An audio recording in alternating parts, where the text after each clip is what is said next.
আসসালামু আলাইকুম প্রাণপ্রিয় ভাইয়া আপু, আপনারা সবাই কেমন আছেন? আলহামদুলিল্লাহ ভালো আছেন। আমি Munni village cooking and blog channel থেকে জানাই আন্তরিকভাবে শুভেচ্ছা, শুভ সকাল।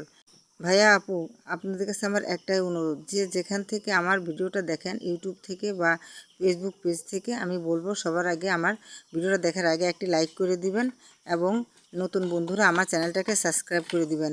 আর আমি নতুন, আমাকে আমাকে সাপোর্ট করবেন। আজকে কিছু সাধারণ উপকরণ দিয়ে আপনাদের একটি পোয়া পিঠার রেসিপি শেয়ার করব আপনাদের সাথে।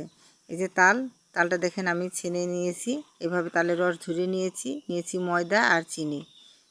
এখন আমি মেজারমেন্ট কাপ দিয়ে 2 কাপ ময়দা উঠিয়ে নেব। ভাইয়া আপু, আপনারা চাইলে চাউলের গুঁড়াও বা আটা দিয়েও বানাতে পারেন। আর এই তালের পিঠা অনেক সুস্বাদু, অনেক মজা লাগে। আমার কাছে তো আরও ভালো লাগে, আপনাদের কাছেও অবশ্যই ভালো লাগবে, বাসায় বানিয়ে খাবেন।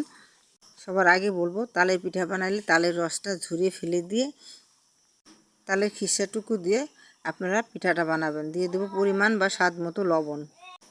আর এখানে আমি একটা বাটিতে 1.5 পোয়া পরিমাণে চিনি নিয়েছি, কারণ মিষ্টিটা আমি বেশি খেতে ভালোবাসি, তাই মিষ্টিটা বেশি দিয়েছি। এখন আমি একটা হ্যান্ড উইচ দিয়ে ভালোভাবে এটার ব্যাটারটা বানিয়ে নেব। দেখেন ব্যাটারটা আমি বানিয়ে নিয়েছি, কি সুন্দর হয়েছে। এখানে পানি ব্যবহার করিনি, শুধু তালের খিসা দিয়ে এই ব্যাটারটা বানিয়েছি। আর এর চেয়ে ঘনও করা যাবে না, এর চেয়ে পাতলা করাও যাবে না। আমি এখন হ্যান্ডউইচটা উঠিয়ে নিয়ে একটা চামচ দিয়ে আপনাদের নেড়ে চেড়ে দেখাবো। দেখেন কিভাবে কি সুন্দর হয়েছে। এর চেয়ে পাতলা হলে পিঠা উঠবে না। আর এভাবেই এই পরিমাণ ঘন রেখেই এই ময়দা দিয়ে বানাতে হবে। ময়দাটা একটু ঘনই হয়।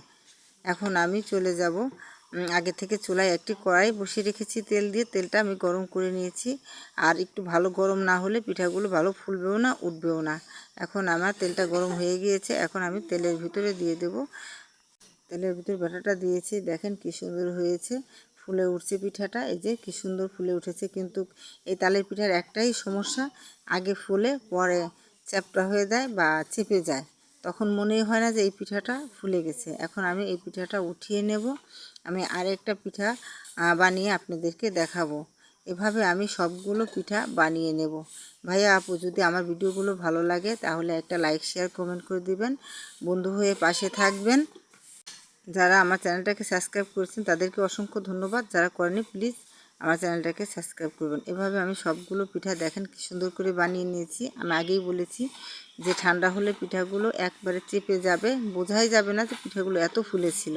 আর এই পিঠাগুলো খেতে এত ভালো লাগে, এত সুস্বাদু লাগে আমার কাছে তালের পিঠা। যদি আপনাদের কাছে ভালো লাগে বাসায় ট্রাই করবেন। আর বন্ধু হয়ে আমার পাশে থাকবেন।